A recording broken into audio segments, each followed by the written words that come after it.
बाबासाहेब आंबेडकर, भारताच्या राज्यघटनेचे एक महान शिल्पकार. डॉक्टर आंबेडकरांनी आपलं सारं आयुष्य पददलितांना न्याय आणि समता मिळवून देण्यासाठी वेचलं.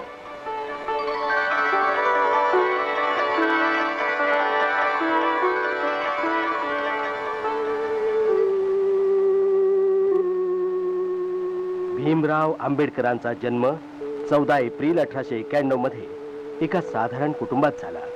त्यांचे वडील सैन्यात सुभेदार होते. बाबासाहेब हे त्यांचं 14वं अपत्य. बालपणापासूनच त्यांना जातीभेदाचे चटके सहन करावे लागले. आपलं प्रारंभीचं शालेय शिक्षण भीमरावांनी दापोलीमध्ये आणि साताऱ्यात घेतलं. त्याच काळात त्यांना सर्वत्र त्यांची जात आडवी येत होती, पण त्यांच्या शिक्षणाच्या तळमळीमुळे न डगमगता ते पुढे पुढे शिकतच राहिले.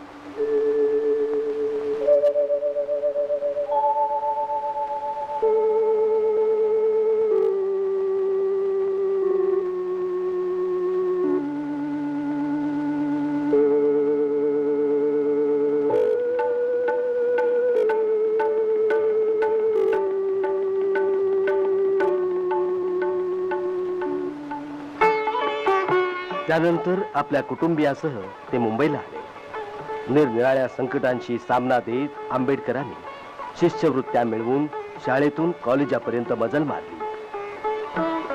आपल्या अभ्यासातील आणि वर्तणुकीतील चोखपणाने आंबेडकरांनी त्यावेळच्या एल्फिन्स्टन कॉलेजच्या प्रिन्सिपॉलाकडून शाबासकी मिळवली आणि नंतर तिथूनच ते 1912 मध्ये पदवी परीक्षा उत्तीर्ण झाले. बडोद्याच्या सयाजीराव गायकवाडांनी त्यांना शिष्यवृत्ती वाढवून दिली.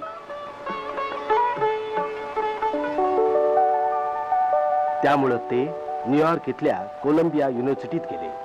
तिथे त्यांनी अर्थशास्त्रातली MA ची पदवी मिळवली आणि नंतर डॉक्टरेटचीही पदवी मिळवली. भारतात परतल्यावर आंबेडकरांनी सिडनहॅम कॉलेजात नोकरी धरली. या नोकरीत मिळालेल्या पैशामुळे त्यांना पुढे इंग्लंडमध्ये जाऊन अर्थशास्त्र आणि कायद्याचा अभ्यास पूर्ण करायला मिळाला. एकीकडे कुटुंबाची जबाबदारी सांभाळत असताना दुसरीकडे जातीयवादी गुलामगिरीच्या बेड्यात तोडून टाकण्यात ते गुंतले होते. वेगवेगळी संकट पार करीत आंबेडकर अखेरीला बॅरिस्टर झाले. 1924 मध्ये मुंबईच्या हायकोर्टात त्यांनी कामाला सुरुवातही केली. मुंबई विधानसभेचे एक सदस्य म्हणून सार्वजनिक क्षेत्रात त्यांची कामगिरी सुरू झाली होती. आंबेडकरांच्या जीवनाची संगती पददलित वर्गाशी जोडली जाते. ते केवळ हा पददलित वर्ग उपासपोटी होता म्हणून नव्हे, तर तो एक अपमानितच जीवन जगत होता म्हणून.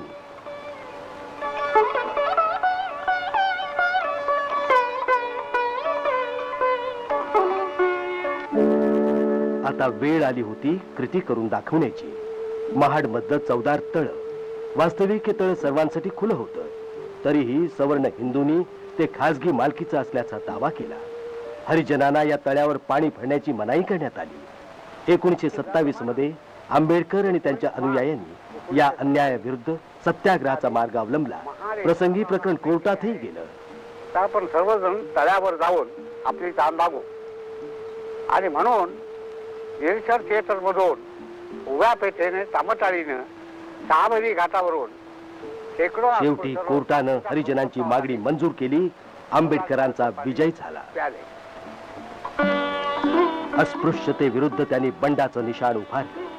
त्यासाठी प्रचाराचं योग्य साधन म्हणून वर्तमानपत्र काढणं हाच एकमेव मार्ग आंबेडकरांपाशी होता. बहिष्कृत भारत या मराठी पाक्षिकातील संपादकीयात त्यांनी हिंदू धर्मावर कोरडे उठले. आपल्या सुरुवातीच्या काळात आंबेडकरांनी जी पदं भूषवली होती त्यात मुंबईच्या सरकारी लॉ कॉलेजात प्रिन्सिपॉल होण्याचं भाग्य त्यांना लाभलं. त्यांच्या बुद्धिमत्तेचा केवढा हा मोठा गौरव.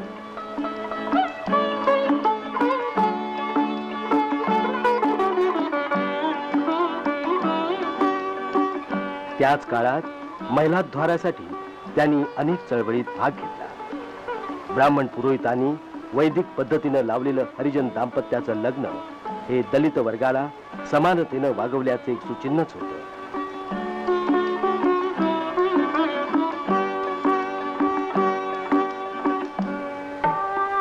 आता डॉक्टर आंबेडकर दलितांचे पुढारी बनले, ते दलितांचे बाबा झाले, त्यांचा एक आधार बनले.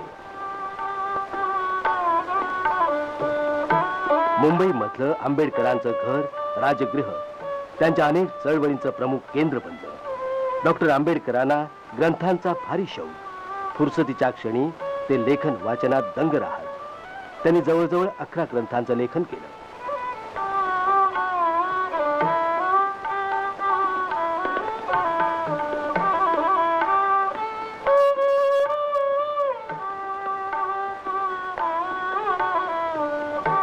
त्यांच्या कार्याचा व्याप वाढत होता.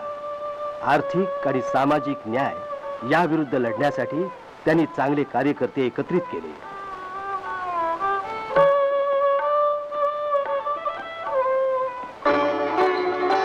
देवाच्या दारी सर्व जाती एक आहेत हे सिद्ध करण्यासाठी बाबासाहेबांनी मंदिर प्रवेश आंदोलन केलं. 1930 मध्ये डॉक्टर आंबेडकरांनी हरिजन आणि इतर मित्रांसमवेत नाशिकच्या काळाराम मंदिराच्या प्रवेशासाठी एक मोर्चा काढला.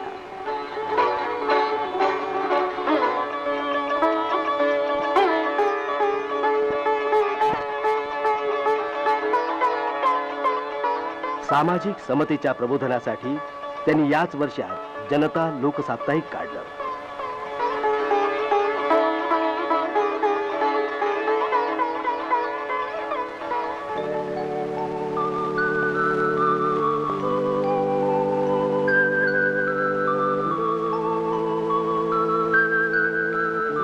डॉक्टर आंबेडकर लंडन मधल्या 3ही गोलमेज परिषदेला प्रतिनिधी म्हणून गेले. तिथं त्यांनी हरिजनांसाठी वेगळ्या निर्वाचन क्षेत्राची मागणी केली. परिणामी 1932च्या ऑगस्टमध्ये भारताला कम्युनल अवॉर्ड देण्यात आलं.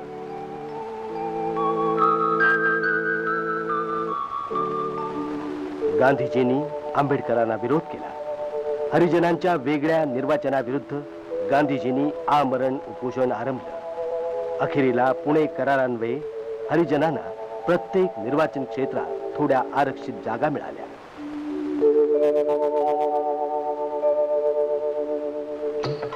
आंबेडकरांनी एका सार्वजनिक सभेत सांगितलं की जातपातीनं पीडित झालेल्यांनी आपल्या मुक्ततेसाठी हा हिंदू धर्म सोडायलाच हवा, त्याशिवाय गत्यंतरच नाही. आता राजकीय क्षेत्रात बाबासाहेबांची क्षितिज वाढली होती. व्हॉइसरायच्या कार्यकारिणीचे ते एक सदस्य बनले आणि मग त्या संधीचा फायदा घेऊन त्यांनी दलित वर्गाच्या कल्याणासाठी अनेक मार्ग शोधून काढले. नव्या योजनांच्या अंतर्गत दलित वर्गाच्या शिक्षणासाठी त्यांनी बराच पैसा जमा केला आणि सरकारी नोकऱ्यातील जागा राखून ठेवण्याची व्यवस्था केली.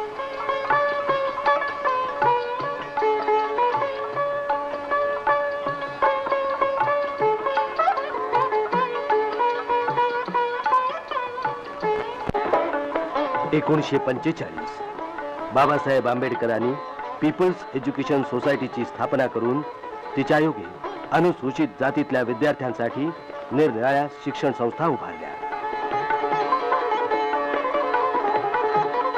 स्वतः शिक्षण तज्ञ असल्यानं डॉक्टर आंबेडकरांना हे ठाऊक होतं की अखेरीला ज्ञानानंच मुक्ती मिळते. जातीयवादाच्या शापानं दलित वर्गाला पार अज्ञानाच्या दरीत ढकलून दिलेलं होतं.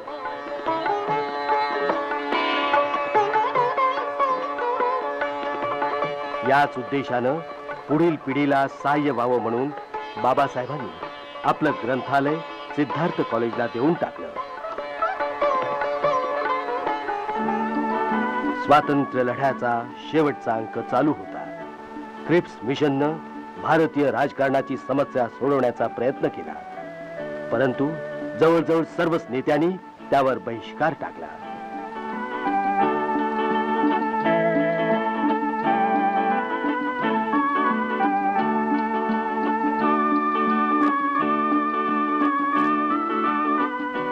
डॉक्टर आंबेडकरांनी देखील दलित वर्गातर्फे त्या योजनेला ठोकरून लावलं.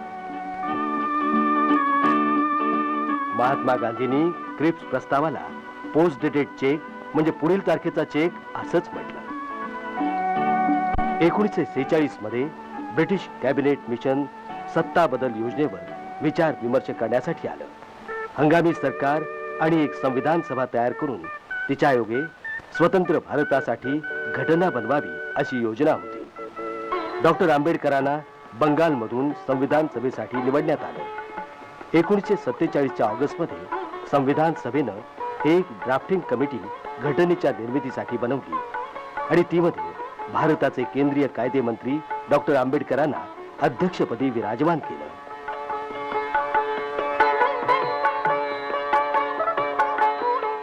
संविधान सभेत बोलताना डॉक्टर आंबेडकर म्हणाले, जोपर्यंत अंतिम उद्देशाच्या प्राप्तीचा प्रश्न आहे तोपर्यंत आपल्यातील कुणालाही कुणाचा संशय येता नये. तरी देखील मला वाटणारी एक शंका मी बोलूनच दाखवतो. आपण सर्व कुठल्याही प्रकारे सहकार्यपूर्वक आपल्यातील विविधतांना एकतेच्या मार्गावर घेऊन जाऊ. आमच्या लक्ष्याविषयी कसलीच शंका नाही, पण त्या मार्गाने पावलं टाकणंच कठीण आहे. म्हणून आम्हाला एका शक्तिशाली केंद्रीय सरकारची आवश्यकता आहे. That we have today take a decision in common and march in a cooperative way on that road which is bound to lead us to unity. Our difficulty is not with regard to the ultimate. Our difficulty is with regard to the beginning. Mr. Chairman, therefore, I like a strong, united center.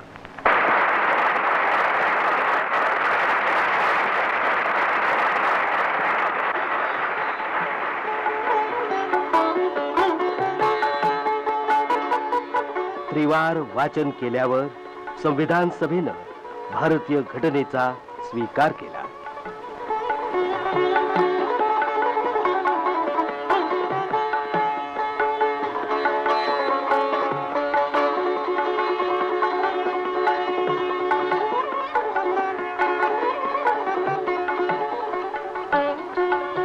स्वातंत्र्यानंतर आपल्या देशानं सर्व जनतेसाठी आणि विशेष करून दलित वर्गासाठी सामाजिक आणि आर्थिक समानता अंमलात आणण्याचा प्रयत्न केला.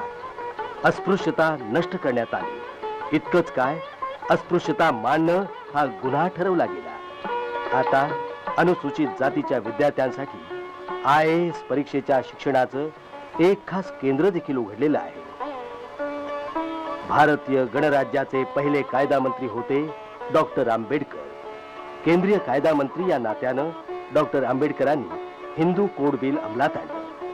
त्यामुळं देशभरच्या कायद्यात समानता येऊन समाज आणि धर्मपालनात सुधारणा होऊ शकेल असं त्यांना वाटलं होतं. आपल्या या उद्देशात साफल्य न मिळाल्यानं त्यांनी 27 सप्टेंबर 1951 मध्ये आपल्या मंत्रिपदाचा राजीनामा दिला. डॉक्टर आंबेडकरांचा सन्मान करण्यासाठी कोलंबिया विश्वविद्यालयानं त्यांना डॉक्टरेट ऑफ लॉ ही पदवी दिली. महात्मा गौतम बुद्धाच्या संदेशाप्रत बाबासाहेबांना त्यांच्या बालपणापासूनच एक प्रकारची आस्था होती. त्यासाठी त्यांनी बुद्धाचा मार्ग चोखाळला. 1956 मध्ये महात्मा बुद्धाची 2500वी महानिर्वाण जयंती होती. त्याच वर्षी 14 ऑक्टोबरला दसऱ्याच्या सुमुहूर्तावर बाबासाहेबांनी बुद्ध धर्माची दीक्षा घेतली. काम अहोरात्र काम अशा या प्रदीर्घ मेहनतीमुळं आणि संघर्षामुळं बाबासाहेबांच्या प्रकृतीवर ताण पडला आणि शेवटी 6 डिसेंबर 1956चा दिल्लीतला तो काळाकुट्ट दिवस उजाडला. वयाच्या 65व्या वर्षी काळानं बाबांना आपल्यापासून हिरावून नेलं. मुंबईमध्ये शोकाकुल जनतेचा एक महासागर उफाळला त्यांच्या लाडक्या बाबांना अखेरचा निरोप देण्यासाठी. दलितांचे बाबा, गोरगरिबांचे कनवाळू बाबा महानिर्वाणाला निघाले. बुद्धम शरणम गच्छामि, धम्मम शरणम गच्छामि.